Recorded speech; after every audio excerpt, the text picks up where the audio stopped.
Dans cette vidéo, on va continuer le chapitre de la cinématique du solide. Donc, troisièmement, la composition des vitesses. Donc, la composition des mouvements. Premièrement, composition des vitesses. Donc, soit un solide S ou mouvement par rapport à deux repères, par rapport au repère R et par rapport au repère R0. Donc, le repère R, c'est le repère qui est de base orthonormée directe x, y, z, et le repère R0 de base orthonormée directe x0, y0 et z0. Donc, la vitesse de P par rapport à R0 est égale à la vitesse de O0, O0P par rapport à T, dt par rapport à R0. Donc, est-ce qu'il est égal à D de O0O par rapport à dt par rapport à R0 plus quoi? Plus la vitesse D de OP par rapport à dt par rapport à R0. Donc, celui-là n'est autre que la vitesse de O par rapport à R0. Je compose D de OP par rapport à dt de R0 qui est égal à D de OP sur dt par rapport à R plus oméga, la vitesse de rotation de R par rapport à R0 vectorielle qui est égale à V de P, la vitesse de P par rapport à R0, donc par rapport à R, par rapport à R plus oméga de R par rapport à R0 vectorielle OP. Donc, d'où Vp0, Vp par rapport à R0, de O qui est égal à la vitesse de O par rapport à R0 plus V de P par rapport à R plus oméga vectoriel, toujours oméga de R par rapport à R0 vectoriel aussi. Donc, le point O, c'est que le point O étant physiquement lié à R. Donc, O, le point O, physiquement lié au repère R. Donc, lié à R. Donc, alors, V de O par rapport à R0, c'est la vitesse de V de O appartenant à R par rapport à R0. Donc, la relation V de O par rapport à R0 vectoriel plus V de P c'est ça, plus oméga de R par rapport à R0 vectoriel OP n'est autre que la vitesse de P appartenant à S par rapport à R0. Donc, ce qu'on appelle la vitesse d'entraînement. Donc, le champ. Ou bien, oui, la décomposition du vitesse est écrite comme celui. Donc, V de P par rapport à R0 est égal à V de P par rapport à R0, par rapport à R, plus V de P appartenant à R par rapport à R0. Donc, celui-là, c'est la vitesse absolue. Vitesse relative, donc relative au référentiel R,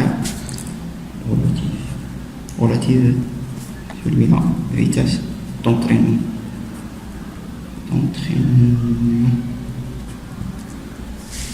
Donc, on va passer maintenant aux décompositions des accélérations. Deuxièmement, décomposition des accélérations.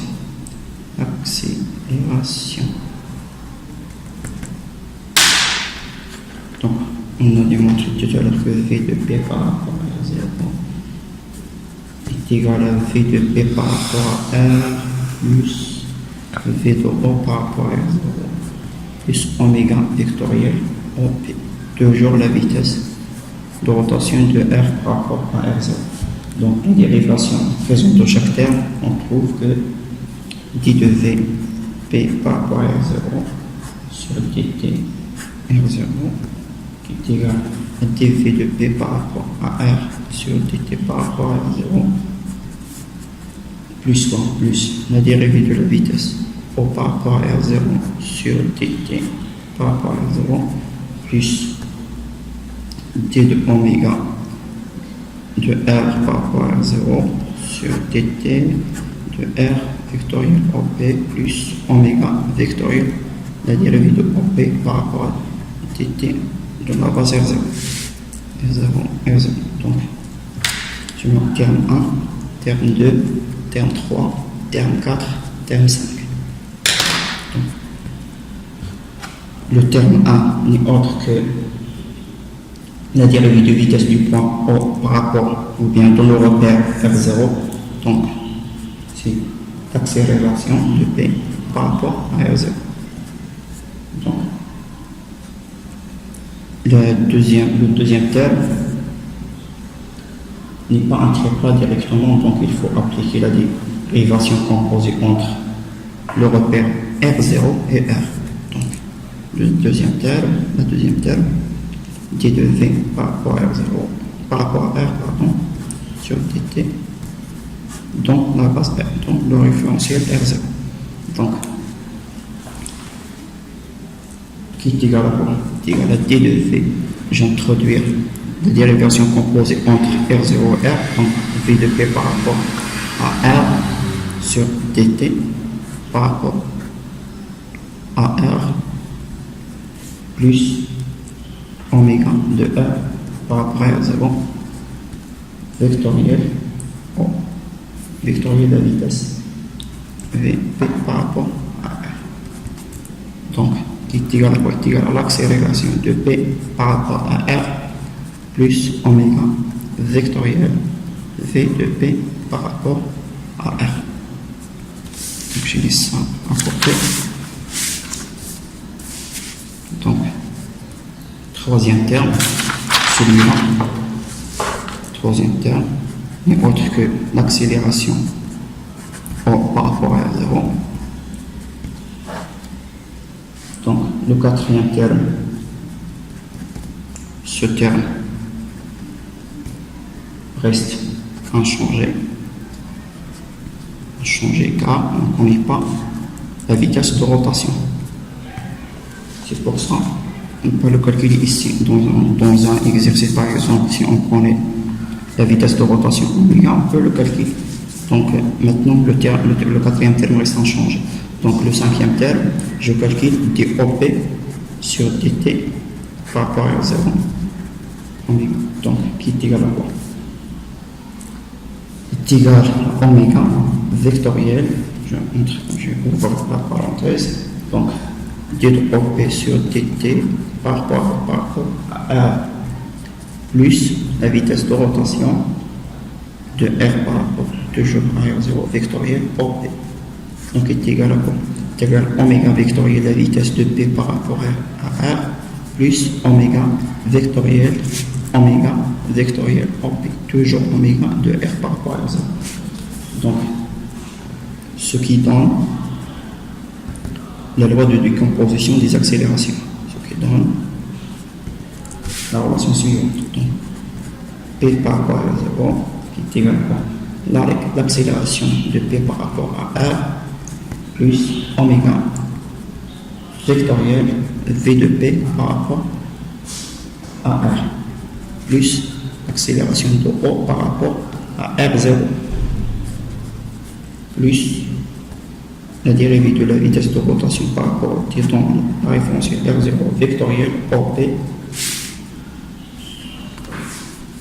plus la vitesse de rotation vectorielle de la vitesse Vp par rapport à R plus la vitesse vectorielle OP. Donc, est égal à dissocier ça. Donc, soit V de P par rapport à R plus 2 oméga. Oméga de R, toujours de R par rapport à 2 vectoriel V de P par rapport à 0. Le premier sur celui-là et le deuxième sur celui-là, donc deux fois. Plus plus l'accélération de O par rapport à R0 plus la dérivée de la vitesse de rotation détruite dans la base de la référence R0 vectoriel OP plus oméga vectoriel OP.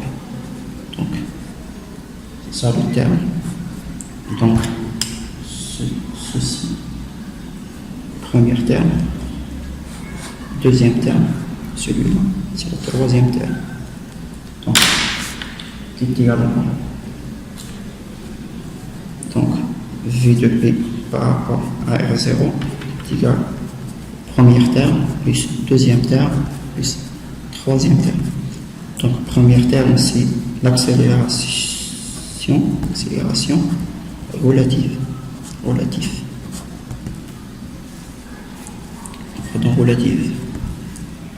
Donc, deuxième terme, c'est l'accélération de Coriolis. Accélération, qu'on appelle l'accélération de Coriolis. Accélération de Coriolis. Et le troisième terme, c'est l'accélération d'entraînement. Donc,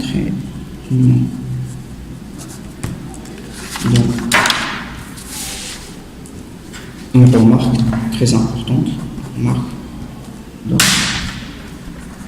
ne pas confondre la loi qui composition des accélérations avec la loi de distribution des accélérations.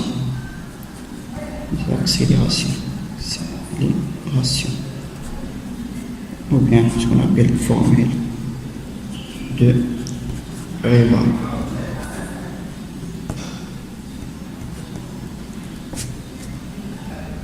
Donc attention, ne pas confondre ces deux lois-là, la loi des compositions, des accélérations et la formule de Reval, ou bien la distribution des accélérations. Et on remarque que la dérivée de P, donc l'accélération de P appartenant à R par rapport à R0, ce qu'on appelle l'accélération d'entraînement, est différente, tellement différente aux dérivée de la vitesse de P appartenant à R par rapport à R0, qui présente la vitesse d'entraînement. Donc, ces deux-là sont différentes. Donc, maintenant, on passe aux compositions. Donc, troisièmement, dernièrement, composition des vecteurs instantanés de rotation. Oméga. Donc, soit S en mouvement par rapport, c'est la même figure que précédent, donc soit un repère S en mouvement entre deux repères en mouvement par rapport à R0, en mouvement par rapport à R. Donc entre les trois vecteurs de rotation, S par rapport à R0, S par rapport à R, et dernièrement oméga de R par rapport à R0. Donc je cherche la relation entre ces deux-là. Donc la relation est le suivant. Donc oméga de S par rapport à 0 est égal à oméga de S par rapport à R plus oméga de R par rapport à 0. Donc la démonstration de cette relation est très facile. Je ne l'ai pas fait ici car si je fais le vidéo très lente, donc s'il y a quelqu'un qui a besoin de cette démonstration, je le présente sur la page Facebook ou bien dans une autre vidéo.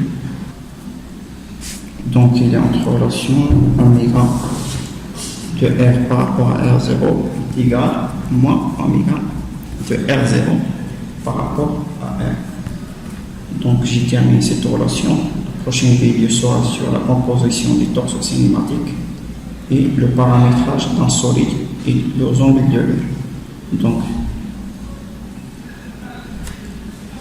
à très bientôt à une autre vidéo, Inch'Allah.